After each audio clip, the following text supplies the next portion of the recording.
bottom, do you see it now? I do, and it now says we're recording. Thank you. Perfect. Need anything else, let me know. Okay, thank you. So we are thinking about that sort of, I almost think about it kind of as the somewhat the last mile piece of, okay, we're attracting people to our communities, we're developing some of the talent that we have in our communities to be able to connect up to opportunities, but how are we ensuring that they actually make that connection overall? And along some of the theme of what we've had throughout the day of storytelling, I thought I'd share a story that has really informed a lot of my thought process about these connection strategies that I mentioned. I had the opportunity to meet Diamond at a park on the far east side of Indianapolis. At that same meeting, I was there because of some of the rapid recovery work that our different state agencies were coming together to be able to think about how do we make it easier for people to access these different types of training resources, and not just training resources, but being able to find key resources around things like food and housing and utility assistance, all the things that were emerging as really critical discussions before people could even get to a conversation around being able to slide into a new type of career opportunity and any kinds of educational components that would need to come along with all of that. And so I was trying to think through, where are the places that we're clearly not engaging as much as we need to.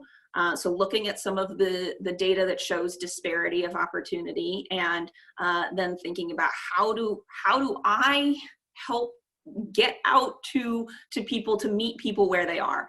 And so that's what led to me being in a park on the far east side, to be able to think about who I might connect up with a little bit differently. And so had a great conversation out in this park on the far east side, where I kind of went through, here's next level jobs programs and how you can get a certificate in a high wage, high demand area, and it's 100% tuition free. And here's where you go to sign up for all of these. And so I go through the whole spiel of, these are all the different kinds of resources that we have available. And I get to the end, and a gal raises her hand and says, thanks very much for coming out here and sharing this information. This is interesting and very, very valuable, I think, in some different ways. But how does this lead to me actually getting a job?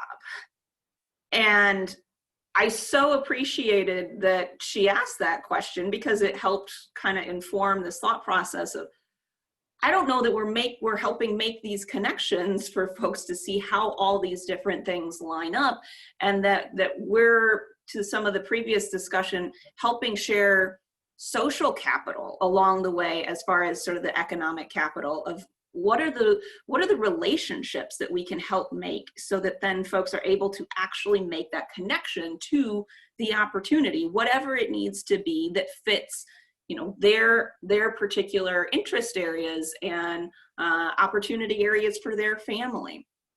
And so I think that that's an informative experience that I have, and why I like to use that to just sort of set the table for a larger conversation around what are those actual connection points that we're making to ensure that, with all of the different programs, resources, and things that are being put into sort of this talent ecosystem, what are the things that ensure that people are connecting to that opportunity, to something that Diamond and I think Pastor Mather mentioned earlier, of how are we ensuring that people's lives are getting better as a result of all of these investments that we're making, and measuring some of those different things. So I think earlier today, we've talked a little bit about relationships that are being developed as a part of our regional collaborations, different organizations that can be a part of that.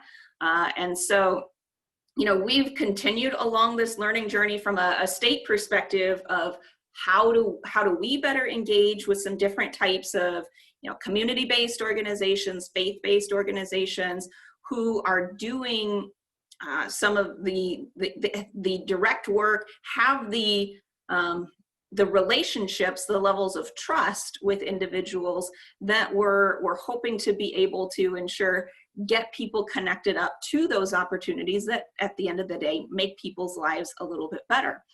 And I think what we've been learning and are continuing to learn is that that can be sometimes very difficult to do, particularly at a state level. When, you know, we're talking about 6.7 million Hoosiers that we're somehow having an engagement with, the level of relationship for a state organization, be it government or not, is really difficult to have that kind of engagement with somebody across that scope of people when you're talking about 6.7 million folks. And so that's where we're also trying to think about how do we better connect with regional partners who are leading some of those more direct engagements at the community, and even as John mentioned earlier, that sort of hyper local level to understand, you know, the neighborhood level, the block level of what kind of service is being provided. And, you know, as I've gotten to know Diamond and the meeting that I was at where I was sharing all this information about what state resources we have to bring to people, it was a collection of neighborhood leaders who were coming together to share different things that people in the neighborhood are doing to support one another through oftentimes not even formalized organizations, or maybe developing businesses that they're in the process of putting together, things that are bringing forward assets and really building off of tremendous things happening in our communities, but it's tough to recognize within the kind of structure and system, the official system that we have, and especially government looks towards. And so I say all of that as just, again, sort of a precursor for what I hope is more conversation in our discussion here this afternoon about how we might build upon those kinds of ideas, who's doing some different efforts in these kinds of spaces so that we can learn from one another about what we see working well, what we're learning about as we are maybe emerging into new opportunities along the way. Because again, this is our last session of the day, and so we want this to be as interactive as possible. And this is particularly an area that I don't know that I'm equipped to talk at you about it, because I'm continuing to learn myself all along the way about how we can best engage to, at the end of the day, ensure that we are making that connection, that people's lives are getting better as a result of the efforts that we're putting in. And so I'm going to stop there before asking any kind of guiding questions in this, to just open up the floor to see if there's anything that anybody wants to share in this space before we dive into any questions of just, you know, maybe things that you've seen over, especially the last year, but maybe even before, or as Jack was mentioning it, pre-COVID PC, you know, things that you've been tracking on emerging, and just any thoughts that you might have, particularly in this space of connecting with individuals, connecting with some of our maybe community-based organizations, faith-based organizations, any things that you're seeing there, and any questions that just this little bit has prompted in your mind. I'll jump in. Blair's like, of course she will. I appreciate it, Kate. Thanks. So a COVID gift has been coordinating our COVID communications team for the county and trying to figure out how to get the right messaging to the right people via maybe the food pantries and food boxes, and how do we make sure people feel informed and know where their resources are. And it reinforced something that I think we all know, is that regional planning is great and working together regionally is super important, but the implementation level work is really community by community, and maybe even beneath county level. Like there's so many layers to the actual implementation of the work that will help us hit the regional goals. And that's hard. That's like the managing of relationships and who convenes the meetings who has a voice? How do you, give people their power so they can feel they have a voice and let them lead at the grassroots neighborhood level? And I think it's an ongoing challenge. And it's been a few years ago that I had a conversation with Jack and John about funding. I just read an interesting article about how do we get funders to understand that, and I've been a funder, so when people say we only fund programs, not salaries, well, who do you think is going to do the program, for crying out loud, right? So, but how do you put the value on the people doing that work in the neighborhoods to say people need to get paid at many levels to do this work? It can't all be volunteer because it needs to be organized and people need to be accountable. So how do you put value on alignment? Like, how do you value that, and how do you make it the common language, like that we know that people have to do the work to get people where they need to be? Mm-hmm. So I'm not sure that made sense, but it definitely makes sense in my mind, and hopefully for other folks here too, that and what you're mentioning is taking me back to one of the concepts actually in Having Nothing, Possessing Everything, where they talk about investing in people in neighborhoods and ensuring the resources are being put into the hands of neighbors who are then able to lead the work. And which is a piece that I continue to think about from a state level too, of, how are we ensuring that we're investing not just in programs, because I think I'm especially learning more on this journey, programs can be effective, but their reach then becomes limited. And so how can we invest more in people along the way and have that help drive some of the alignment as well?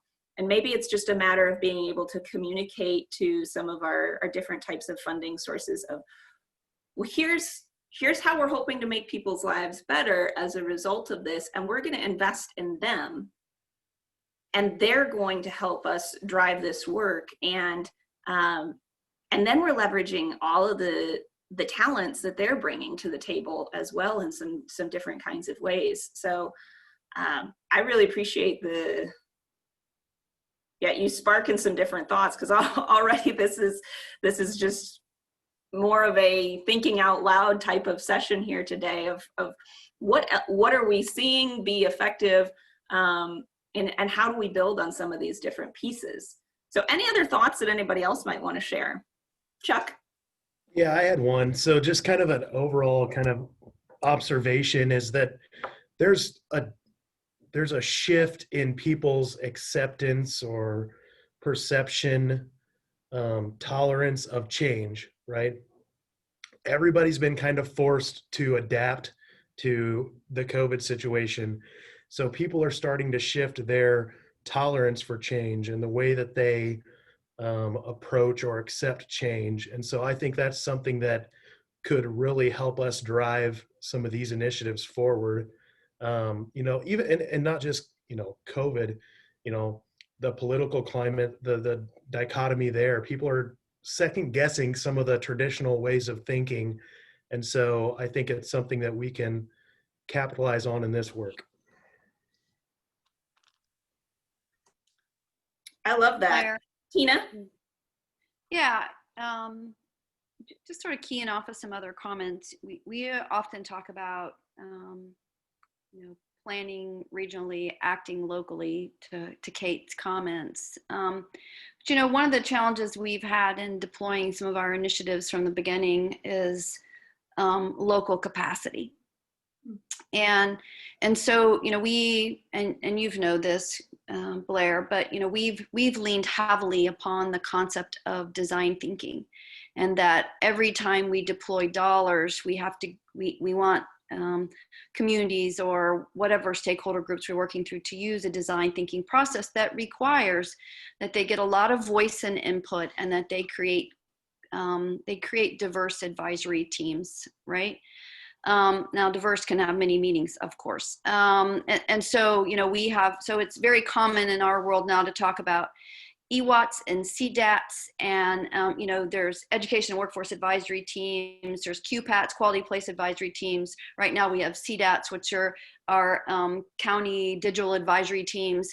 And we always are trying to empower the local community to hear from their their stakeholders and their constituents and build their strategies, to support that. And we often then learn that there aren't, when there's not capacity to deliver. So we're about to launch a career guidance fellowship where we try to, we bring people together from across the region representing different organizations that would be providing advice to young people about education and careers. Here are the tools to accomplish this, and here's how you should go about it. What we haven't been doing is helping our communities think about how you structure those things, those design thinking opportunities and those stakeholder engagement work to be thinking of through the lens of diversity in the way they put those teams together. And so that's something we need to think more about. Now we know, we struggle with diversity in Southwest Central Indiana, right? But still beginning to think about the many definitions of diversity and making sure that you are including all the stakeholders that you should. But we've often felt like we will not be successful unless a community owns what they are implementing, and to own it, they have to be a part in designing it.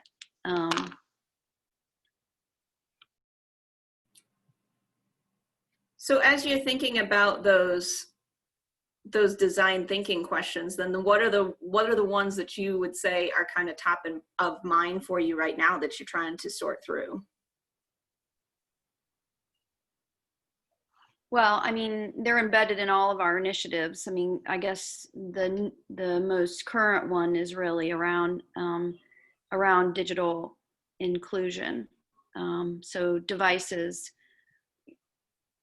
infrastructure, devices, and digital literacy, right? And so, we don't grant any money. We always will grant money to a community to do planning work, and we don't grant any money unless they have an advisory team that includes many stakeholders.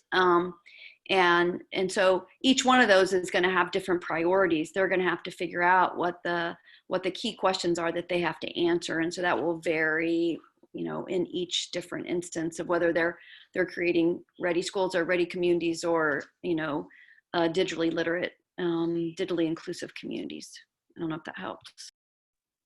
It does, and actually that builds off of a theme that I've certainly heard discussed in some of our Indiana Talent Network conversations, and was just a part of a conversation with the Indiana Economic Development Association where we were discussing about sort of closing the digital divide and looking at what does that mean from an infrastructure standpoint, from a digital literacy standpoint, a devices type of standpoint, all kinds of things there. So I think that that's a key area. And I would be curious to see if others in the room here today have some examples of things that you are pursuing at the moment, that you are seeing some opportunity come from, that you think would be worth recognizing, or some learnings that you've had thus far that maybe align with some of that technology infrastructure piece that you could share with the group.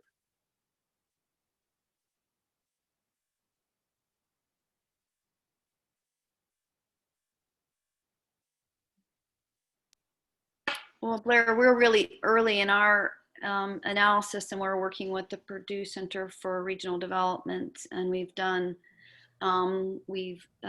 surveys across the region. The CDATs really are helping gain that participation in the survey, and then we've done what's called an intelligent community checklist. And so we're just starting to see some of the data come back, but it's what we anticipated, that many people don't have the access that they need or the speed that they need, and the main reason why they don't is because it's not available.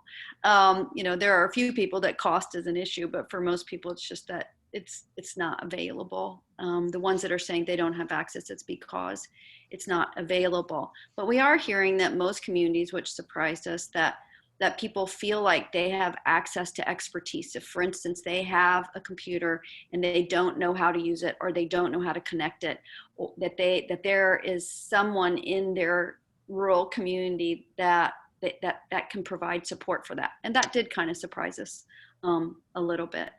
But we also learned that a lot of people depend upon the internet for their livelihood, because a lot of people sell things. Sure. Well, and this might dovetail nice with something that we've been actually able to do. Maybe it's a best practice in terms of connectivity and broadband, is we've been able to capitalize on a next level connections grant. This is Mike Thist, I'm in Crawford County. And one of the themes that we just built into our strategy is broadband connectivity to keep our kids here. And then now that we have it, we have to focus on how do we educate our people in order to use it, and use it, for good. According to Radius Indiana, we have about 12% of our workforce actually work from home. I don't know how they do it if they're not connected with high-speed internet, but that's going to change, and that's going to change quickly. And then also part of our strategy is, now that 2020 was the year of connectivity to keep our kids here, 2021 is the year of housing, where we're going to try to bring kids here. And so it's all kind of themed out, and it's with purpose. And it's, I'm going to throw some kudos out to Tina simply because I can. It's by creating some of these organizational people that we've been able to collaborate and bring together. They're informal. We don't necessarily have an MOU, but there's these informal partnerships that we've been able to collaborate with that help get to our end goals, because we all share the same joys and pains. So just as a best practice. Well, that's a perfect setup. Thank you, Michael. That I was thinking as Tina was chatting a little bit, that one of the recommendations that I've heard from Scott Rudd, who is the state's director for broadband, has been sort of step one for any region that's wanting to further pursue opportunities with closing the digital divide in whatever kind of capacity that means. And maybe it's all those different areas around infrastructure, devices, digital literacy, or maybe it's certain pieces. But step one is determining who's going to drive that effort locally, and having understanding around that. And even if it's unofficial, kind of as you just mentioned, Michael, of that you're having some conversations to then kind of be able to pull the different pieces.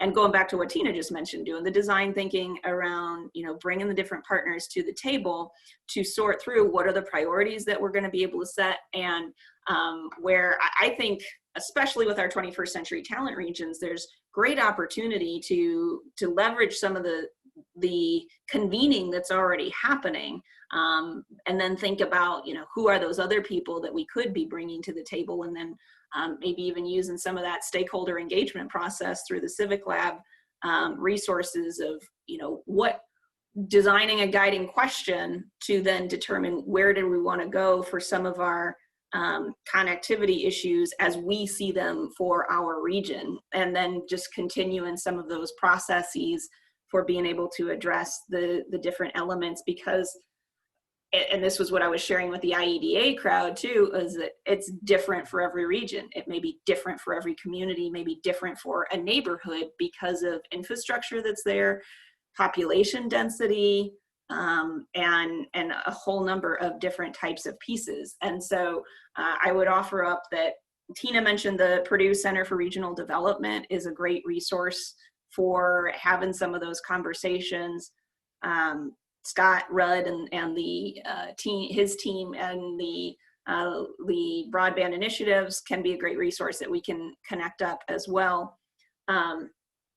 I would offer up that, just as maybe a piece of inspiration for folks to be able to look to some cool things that can happen in this space, what the Lafayette region and the WIN, the Wabash Heartland Innovation Network that's up there, what they're doing around internet connectivity is fascinating, because they're really focused on the rural aspect of their region, and they're actually leading the country in some of their efforts, maybe the world, I don't know, on some of their efforts to be able to deploy some assets to do rural broadband types of connectivity.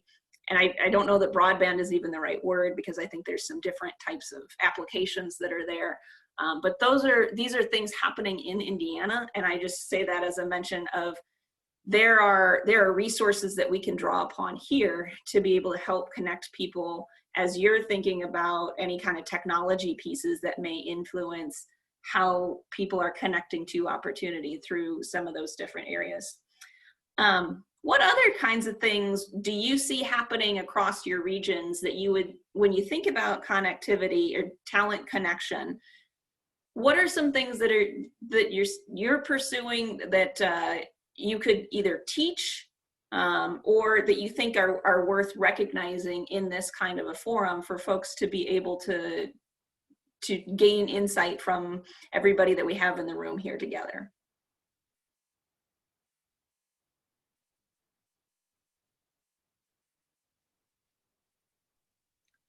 Well, our region, I'm in East Central Indiana. We're very new to this kind of organizing and thinking through the identifying the gaps and particularly in talent connection. But what strikes me as somewhat of an outsider kind of coming in is that when we're thinking the broadband issue and some of the programs that we are putting together provide this great infrastructure. And so there's a balance between wanting to have all of those things in place when a person is ready to engage with it.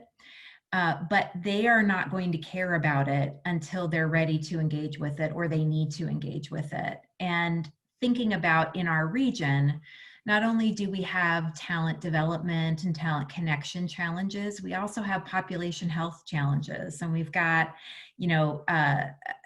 other challenges. And thinking about the individual, I think it's helpful for us to, maybe that's a part of the design thinking process, is what are the other major initiatives, maybe even from the state, maybe regional, maybe local, that are trying to get individuals' attention and asking them to respond.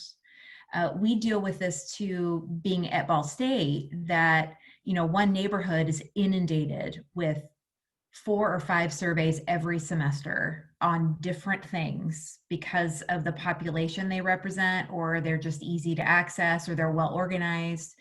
And so I think that those folks that may be the most out of the loop on what resources are available are also have lots of messages coming at them. And so us being attentive to that, and how do we present our resources in a just-in-time way, but that people know where to go when they need it or when they're capable of receiving it and engaging with it. And so are you undergoing a process of just evaluating what are all those touch points that are happening right now to then think through any combination efforts, or what are some of the things that you're pursuing to address that? Well, we are right now just really trying to build coalition infrastructure. I mean, we're at a very, very basic level, but kind of like infusing thoughts about equity and inclusion. And I think that forces us, I hope that it forces us to think about the individuals. And I think an important part of that, thinking about the individuals, is what are we asking individuals to do in response to the things that we're creating? And that's a hard balance, because you want to create the infrastructure, and that's a 30,000-40,000 foot level. And so maybe part of that is ensuring that the practitioners are really involved in lots of these conversations, because they're the most likely the ones that understand in particular populations what the messages are, what the challenges are, and making sure that you've got that embedded in your process all the way along. Absolutely. Well, and you guys are going to just hear me talk about Pastor Mather and Diamond and Shauna all the time now, so I'll sort of apologize for that. But one of the things they talk about is not just how do we involve people, how can we be involved with people? And I think that gets at what you were just talking about, Erin, of how can we be involved with the individuals that we're all wanting to interact with, not just plug them in at different places through a survey or something that maybe feels a little colder because you're not developing the relationship the way that you would hope to when you're thinking about it from how can we be involved with people and not just involve people. So I love that you're thinking about it. And you mentioned it, I don't think you meant it this way, but you're like, well, we're still at the basic level. I think that's really a key question of our work. So I really congratulate you on the focus that you're having there. I think that's the critical work ahead of us. So thanks for bringing that into the conversation here. Rhonda, I see you've unmuted yourself. Well, you're very perceptive, yes. So, one of the things that we've been trying to do is get more employers and students on the same project teams. And we've had some success with that with the IT Echo Network a bit. But one of the things we're hopeful for too is the state's enhanced research environment. We've had a little teaser, access to that. And the connection between the Department of Education data, which has a lot of the high school demographic type data, connected with the Commission of Higher Ed, which shows which, and since it's connected at the individual level, which students are from EGR 9 going to our local institutions, and then which ones of those using DWD data are working locally. And through that, we can see that students that graduate locally and go to local higher ed institutions, stay and work in the region. So we're hopeful that we can use that data to help inspire more of the employers to see the benefit in engaging with students early enough, because there's a good chance they're going to be working for you or within your community as a spokesperson one way or another. So anyway, we're hopeful that we can start applying some of that data. And can I jump in there? That I made myself a note. It's about employers too. Like we have to work both sides of the equation, making sure that we're preparing people to go to work for employers who will value them and allow them to continue to grow. So we have to kind of be training employers at the same time to be best practice employers. And I don't know how we incentivize that, how we reward that. Like we talked about, do you reward best practice employers, the ones who do internships and provide work-based learning opportunities, and how do you reward them for being quality employers? Yes. To make sure we're sending people to good places to work? Yes. And this continuum between, some companies like big ones like Cummins have used internships and feeder systems for years. Other companies might have had one intern or maybe one, and how do we get them to feel secure about getting better at that? And then the ones who haven't done it at all, how do you make sure when they stick their big toe or in whatever that they're prepared to do a good job with it? Yeah. Well, and along the line of storytelling and celebration, then, there's power in celebration. And so where are the places where we can celebrate employers and being intentional about those celebrations so that it's planting some seeds from a narrative of look at what we have happening and look at the opportunities that can take place as a result of that. And the dynamics for people to then be able to come to that conversation wherever they're at, I think can be really powerful for particularly employers that may be new to some of these kinds of discussions, to then hear, oh, this is what this means for this organization, for this company.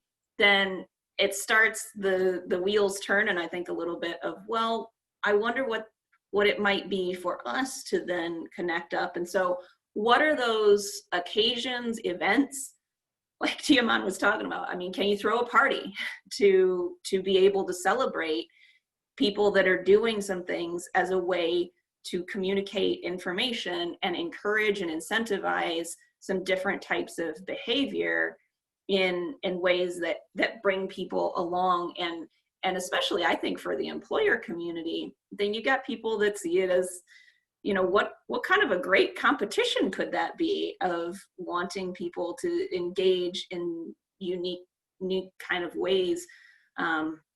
that then are creating that opportunity for students all along the way. And if we're just intentional about that celebration, what might that look like?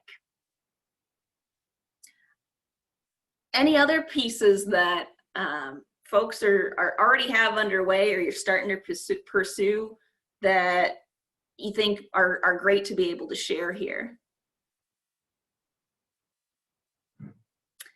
Then we can kind of move into some different areas of what are some of the discussions that you're having that you could use help with over the course of maybe this next year as you're thinking about those connection strategies.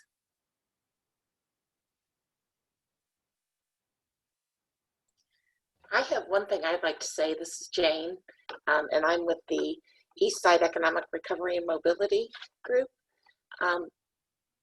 We're a very locally organized initiative and meeting some tremendous needs out there. One question I have is, and how might the state be able to work with us in meeting the opportunities of employers that may not be 5-flame or 4-flame, but are integral in the community in which we're working, and like retail and service areas. When we get post-COVID, how can the state help us leverage the needs? And I use that word cautiously, the needs, but how can we have employers meet the community at their point of interest and opportunity? I think that's a great question, and I really appreciate you posing it. This is not because I think that's stuff that I'd love to dive further into with you, of how do we recognize the information that the community is seeing as important. And so I think that we need to keep having some conversations around what that could look like. I will share that one of the efforts that's underway with the governor's workforce cabinet, and this is as a result of some of the rapid recovery work over the past year, is that we're seeing certainly that the dynamics are shifting maybe faster than where the information and data that we had to feed into that flame rating system could kind of keep up with all of that. And so we're in the process of being able to move to a much more agile type of formula that would inform some of those aspects of kind of which skill sets and industry areas are being recognized through some of the different state resources. And so the governor's workforce cabinet is actually just about to finalize a contract with some additional data providers that will be able to more quickly inform some of those conversations than some of the traditional methods that we've had previously. So just putting that out there. But I like the question that you have of, how can we better engage from where the community is seeing the opportunity, and being able to respond to that. And I want to bring that back to some of, especially like the governor's workforce cabinet, on what does that process look like for us to be regularly involved in that conversation, and have that feedback inform what kinds of industry areas are being incorporated into skill sets we're developing and such. So Jane, I will be looking to reach back out to you to see, what can that process look like? Awesome. Thank you so much. Yeah. I think that those jobs, like what you're talking about, I had an employer say something once that's just really stuck with me, talking about knowing where you are in the employment food chain, and like having kind of those entry level jobs where you're going to get a really good work ethic and learn some things. I always say, if you want a supply chain person, go hire a kid who got trained at Chick-fil-A, right? Because look at them, they get you through that line. So, but how do you make sure those employers don't allow people to get stuck there? If they've got people who have different aspirations, it's about knowing your people, right? Mm-hmm. And they want to move up. How do you help employers unselfishly coach people to their higher self and not leave them stuck in what might be essential, but it's still a low wage job? Like, how do you fix the employment food chain. So people are released happily to their next higher self, right? Amazon is a great example of that, where they've got internally, their goal is to train people out of work from Amazon and into the community and into other careers. Well, that might be another example of then, can you find an employer in your region that is doing something similar, celebrate them, so that then, especially to the extent that there may be smaller businesses that are doing some of these different elements, because I think a regular occurrence I see happening in conversations I have with employers is that they'll say, oh, well, Amazon can do that because they're huge. And I mean, I guess there's some truth to some of that, but there's also different ways that smaller businesses are able to do some of that. And if you're celebrating that, then other small businesses can see, oh, this is how I could engage then too.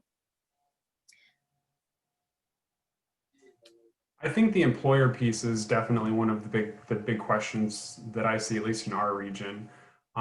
Making those connections, and especially making connections past kind of the typical players. I mean, it's been mentioned, kind of highlighting the good work of some employers to kind of utilize the system and work within it that do well. But how do you not have it be the same employers that you're recognizing year in and year out, because it's a small subset of those kind of standout stellar employers in your region who are working with this system, and maybe move into new industries or smaller or mid-sized employers as opposed to just the big employers, to kind of cultivate those stronger partners for the system.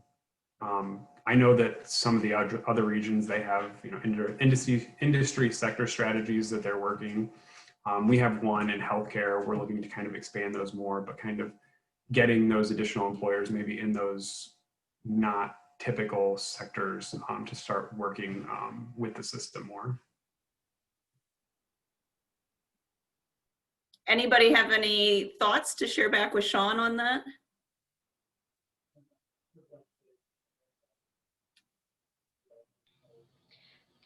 Well, as somebody who facilitates industry sector meetings, I can certainly say that's a good way to get smaller businesses engaged, because they're often, one HR person, they're motivated to be able to have relationships with other companies that are like-sized, and how to leverage their resources. And it gives them maybe a place to listen for a while until they're ready to, speak up or, volunteer for something. So anyway, I do support that approach. It is a good, easy inroad for a company to get connected.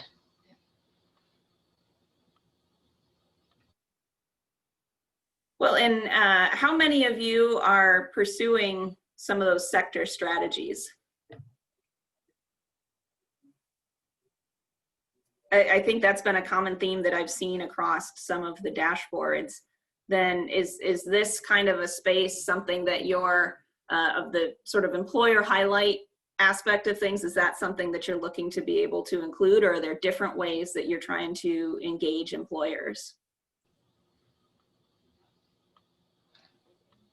We certainly try to uplift them, but this conversation is, planted some new seeds, or some, got me some thinking. So I think there's certainly some ways that it's pretty easy, honestly, to recognize folks. I don't know why we don't do it more. So I think it's a good suggestion. Well, and maybe even thinking about where you're recognizing them. What prompted me to learn about some of these different connection points earlier this summer, with our rapid recovery efforts, we started trying to do some collaboration events with some faith-based organizations in Indianapolis. And that was really, we had relationships here to be able to kind of test out some ideas and see how that went. And so I'll give a ton of credit to the Ivy Tech crowd who started putting this idea together of being able to do small little scholarships that were being given out, that pastors in Indianapolis identified recipients in their congregations to be able to to give away these, and I think there were $1,000 scholarships to some students, so that then they were giving them away in the church setting, and now, you know, that's still a mixed bag as part of, you know, social distancing efforts that people are having to do right now. But that's a whole different audience to be able to have some of these celebration conversations around. And so you can be thinking about who are those different leaders across the community that we could be engaging to have some of these celebrations in some different ways. And so maybe it's not at the Chamber of Commerce meeting that we're doing all these different things, but different places in the community to be able to lift up some different connection points.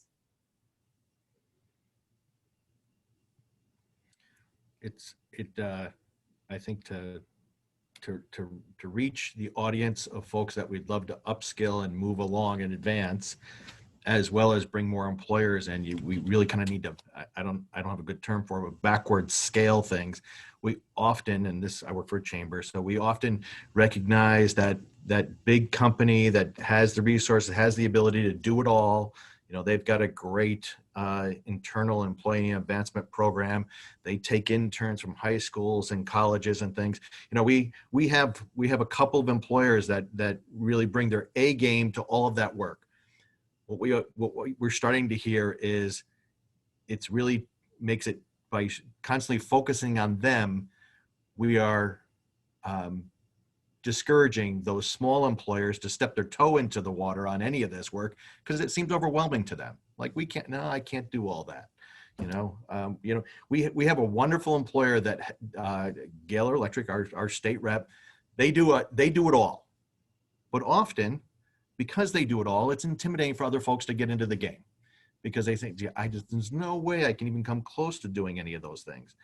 And if we're going to advance this work, we need to find ways of getting smaller employers engaged in this work. And that's a real challenge, and we need to make it easy. And I think there's some smaller things we can do to celebrate the one-on-one connection, where an employer accidentally advances someone out of their place of work into another career because they, were able to give them a couple of days off a week to go back to school to get something on their own. The other is, McDonald's, and these are a series of random thoughts, by the way. McDonald's has this great campaign that they ran about, McDonald's jobs is a great first job. And we've never really leveraged that, but in our world, employers have told us we need better employees that have these series of soft skills. Where do you get those? You get those in the hospitality industry. And the hospitality industry has struggled to attract workforce. We need to find a way to tell people that's your proving ground. That's where you go for those initial bits of training in the community to get those things that you're going to need for success in life later on. And so I think we can accomplish a number of things. We can help hospitality industry reach their goals. We can help an entry-level workforce person gain those soft skills that we say we need all along the way. And, so I think those smaller victories are out there. We just don't celebrate them in any which way. So. And being intentional about the communication, to your point, Bob. So we're going to get cut out of our breakout room here. Just one moment. And to build on what Bob had just mentioned, McDonald's offers scholarship programs to the employees that they have. If they work X number of hours, then they in turn get X number of dollars in scholarship money, all the way through post-secondary. So that's something which is just a great example I wish we had more of. If Kai followed us in, sorry, Kai, you got cut off there. We were talking about being able to convert visitors who come with their children to watch them play sports at Grand Park. And other places around the state had that same opportunity. Well, it sounds like you had the same problem, Elaine, that we did, that we ran out of time with the conversations that we were having, which I think is a good problem to be having. So we have now reached the end of our first ever 21 by 21 summit. So thank you for joining us on this adventure today.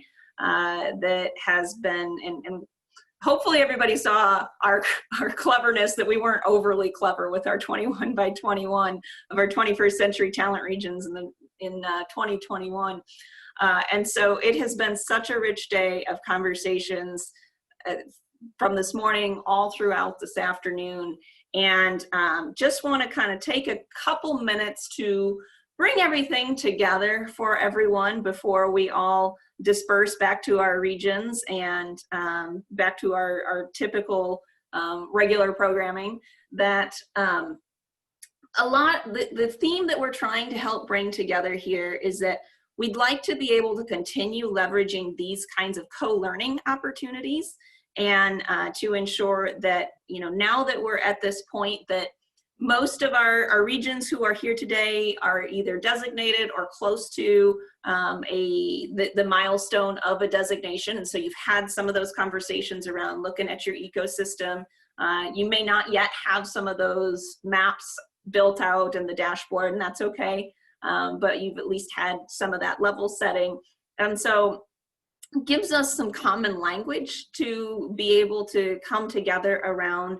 And we have this tremendous asset that I think many people here have been able to be a part of, but many of you have not been able to join up just yet. And that asset is the Indiana Talent Network. And it's such an incredible resource in so many different ways. And so as we're thinking about kind of where 21st century talent regions can go next, and ensuring that we're providing you the kind of support that you see as valuable for the work that you're pursuing in your communities, then we want to continue to connect you with this sort of community, and also with key resources and conversations all along the way, that many of which can come through the Indiana Talent Network. And so I'm going to ask Gina Burdell, who is the network administrator of the Indiana Talent Network, to give a little bit of insight about ITN, and then we'll come back here to just kind of wrap up just after Gina can share some thoughts. So Gina, I'm going to turn it over to you now. Well, thank you, Blair. And as we've had a good, rich day today, an easy step that you can take to continue your work going forward is to think about how to get involved with ITN. And just a few little tidbits about who we are if you've not been involved. We closely work with the CCT team and 21st Century Talent Regions. Our backbone organization for ITN actually is Civic Lab and the Community Education Coalition with Jack, John, and Amber. And we started a few years ago just to bring together folks in Indiana that were doing this kind of work through the Lumina Foundation, which is where I was at that point in time. Fast forward a few years until now, and we've expanded the network to include regional collaboratives that all focus on talent and attainment, educational attainment in Indiana. But we're also a network of networks around regional and state level agencies and organizations that do their own reach and have their own networks throughout the state. A good example of a statewide organization or agency might be the Department of Workforce Development, the Commission for Higher Education, Ivy Tech. All of these folks are at the ITN table. So those are kind of who make us up. We are a learning community, as Blair mentioned. We try to foster a common understanding and vocabulary in these three areas of talent that align with the 21st century talent regions. We want to be very specific. We don't create programs, and we don't create more work for any organization. Instead, we're all about lifting up best practices that can be adapted and scaled by other networks and regions. It's really a professional growth opportunity for you in your daily job, but it's also your professional network for your own career within Indiana. We're kind of a loosely connected collaboration of the willing, and we all want to share and learn from each other about this work that we're doing. So we provide a number of venues for folks to engage. We have virtual quarterly meetings, which I'll give you those dates at the end.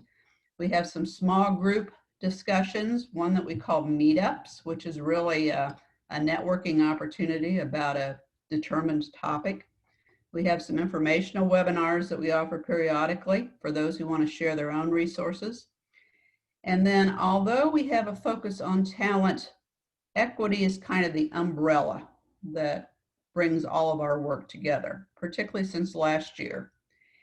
And we conduct some various discussions about equity topics. We're calling them media discussions this year. They were book discussions last year.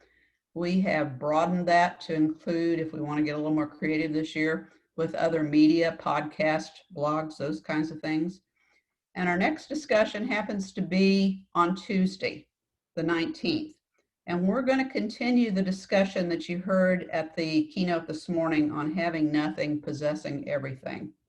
But we have the current pastor of Broadway United Methodist Church who's going to join us. And he's going to talk a little bit about how COVID has impacted this asset-based approach that they've used, and also how their change in leadership since Reverend Mather has left has continued the work. So it's kind of a testament to sustainability through all of that as well. So just a quick preview of what ITN is going to look like this year. We have 3 focus areas. We are just beginning to get into our work plans about what this is going to look like. And we have some teams, many of who are on the call today, but we're going to focus on an equity in all areas of the work.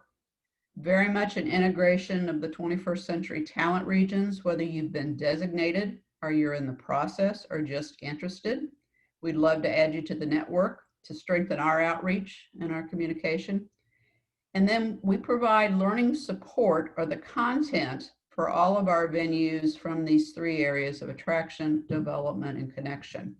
And we particularly want to go a little deeper this year into what the dashboards show for the regions and kind of mine that data for what content and what information is needed to help you with your work.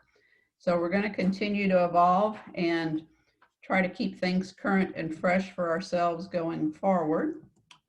And I will leave you with these dates. We have quarterly meetings.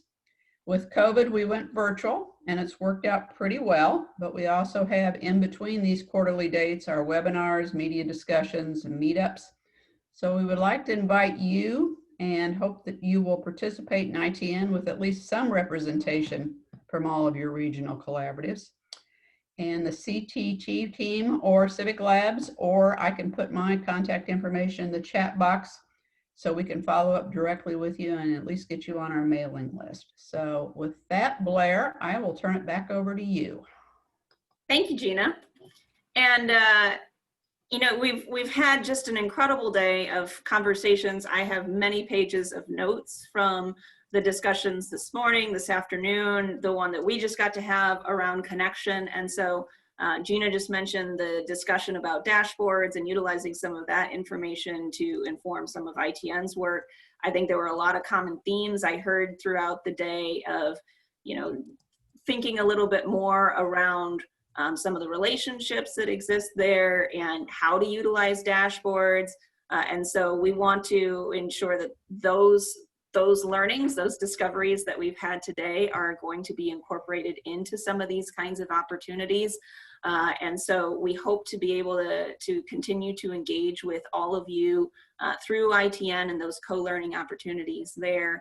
Since there's, I think, a lot of shared interest in different areas and just such a robust depth of insights that all of you are bringing to these conversations, that then we can tailor it to ensure that we're meeting your needs in your region, but really gathering strength from the diversity, the geographic diversity that we have here, and hoping to grow some of the different types of diversity that we have in the room here today overall.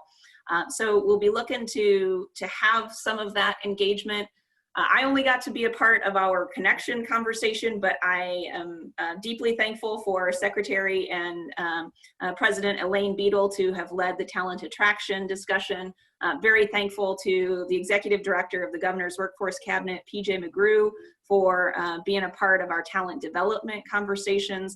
And we're going to be circling back with them on kind of how those discussions went, so that, again, your feedback is driving the work that we're doing to make sure that this is as valuable for you and your efforts as possible, and incorporating that in with ITN, as well as the continued evolution of 21st Century Talent Regions and how we meet you where you are and provide the best kind of support for you and your regions.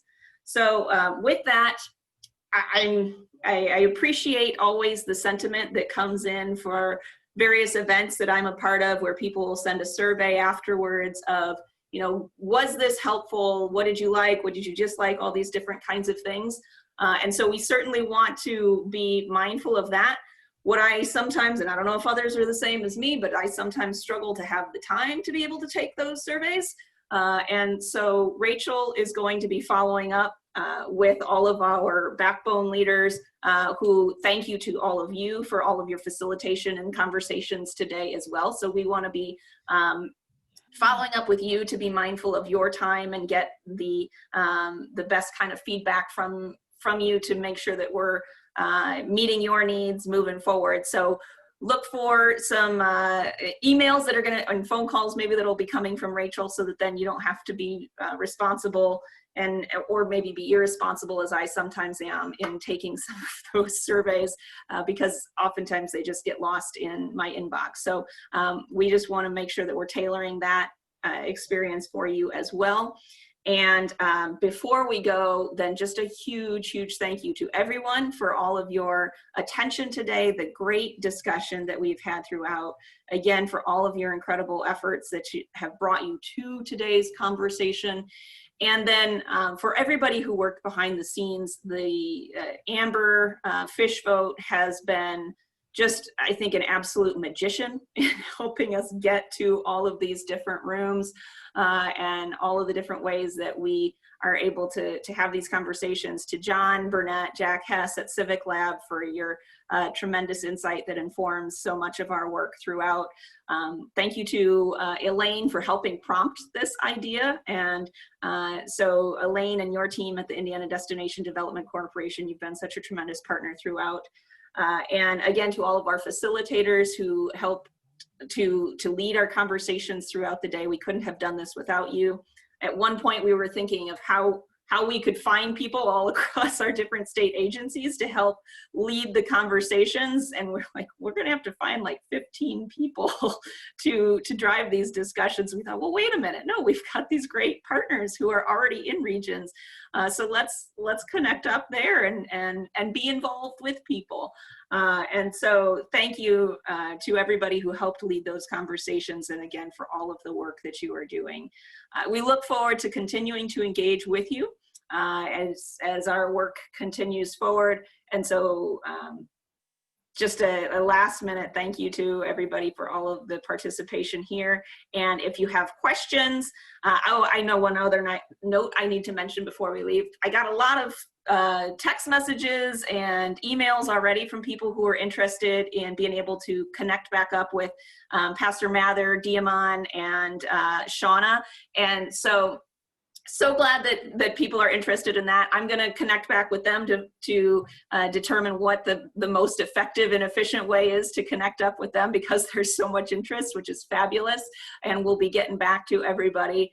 So if you have questions that you'd like for us to follow up with them on, then please feel free to send them my way, and I will incorporate that with my engagement with them. So thank you all. If you have further questions, ideas, feedback, we'll look forward to engaging with you either through Rachel, or you're always, I love to hear from you. So please send a message to me or anybody on the team. Thank you all, and enjoy the rest of your week.